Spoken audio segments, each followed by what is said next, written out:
Hello, ladies and gentlemen, my name is Hobie, and I am in no way qualified to talk about how a developer should make their game. I have a marginally successful channel on the internet where I play video games, and every so often somebody laughs at it, so I'm not in the slightest qualified to speculate on the design aspects of any game, ever. Also, be warned that I will be comparing this title to Battlefield quite a bit, and I don't ever really do reviews. So with that being said, let's analyze some of the design choices being showcased here. Just like most of you, I've feared and fretted over the decisions DICE is making in Battlefront. And now that the public beta has been released, and the veil of quote-unquote actual gameplay trailers are now not the only thing we have to look at with respect to the game, I'm not quite sure how to feel. Let me put it like this. Battlefront is good. Well, as good as a beta subject to tons of changes can be, but not exactly good in the way that I was hoping it would be. Confused? Well, let's take a look at Battlefield as an example. In Battlefield, one of the main things that gives the gameplay substance is the variety of choices you have to tackle any given situation. Is there an enemy tank sitting on the objective you want to capture? Respawn as an engineer class with some landmines and a rocket launcher, or be a support class and feed your engineer friends ammo while they pump it full of rockets and you lay C4 on it. Be a sniper and set up a spawn beacon near the objectives. The rest of your team can spawn closer to the tank while you laser designate it as a target, or even be a medic and revive your downed allies while watching their back. Whatever you choose, you have dozens of guns, lists of equipment that all serve their purpose in meaningfully different ways, and even without seeing the tank, you can get just as many points, if not more, for assisting your allies in taking it down. There is strategy, tactics, and a healthy dose of incentivized squad-based gameplay. Battlefront suffers from a lack of this. Not that that's a bad thing. In the planet-sized war zones of Star Wars, you're just one guy with a blaster, and that individuality, I think, is a good thing. The game excels at being thematic, as a player-controlled TIE fighter swoops overhead and walkers stomp around, sending geysers of sparks into the air with every satisfying shot. You almost feel overwhelmed at times about being in the middle of the fighting against things you can't handle by yourself. It's a very reminiscent feel to being an actual foot soldier who may not always have the equipment needed for the job, and has to rely on others who do. But aside from being thematically strong and quite immersive, this creates a surprising disconnect in teamwork.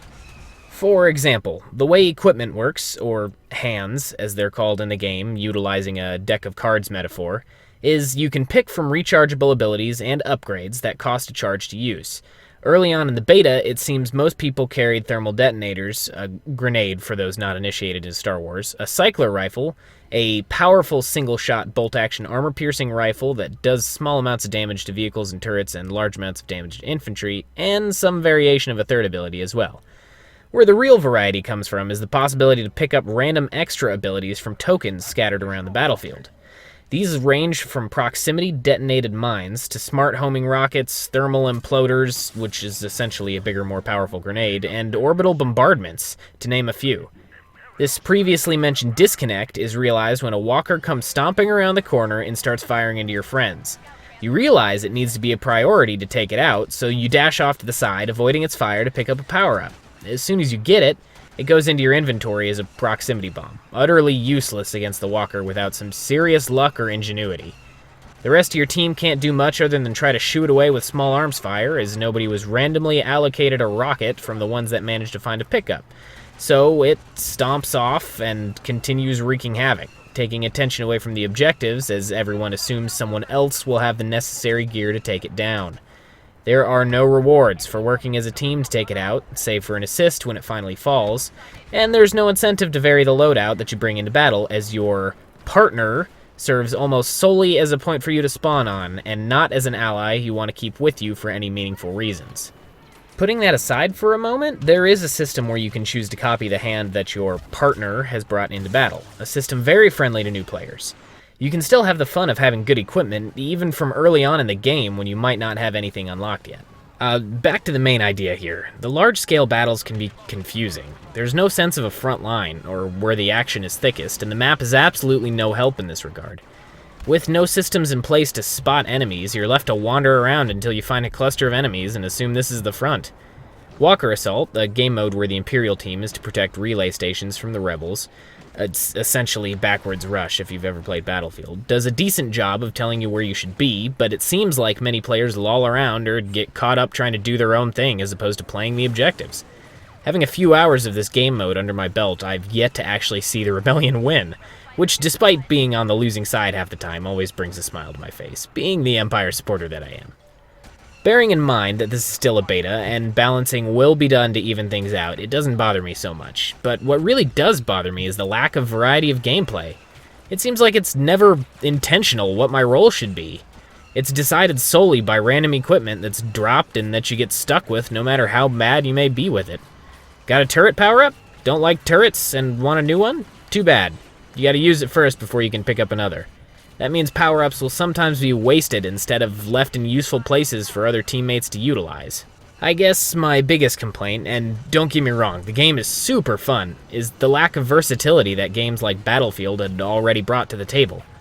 I know they're two very different games, and I can respect that. As a matter of fact, it feels like they modernized Battlefront 2, one of my favorites from the PS2 era.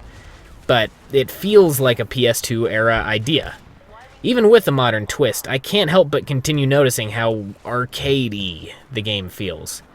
Shoot, even Battlefront 2 had more class choices than this one.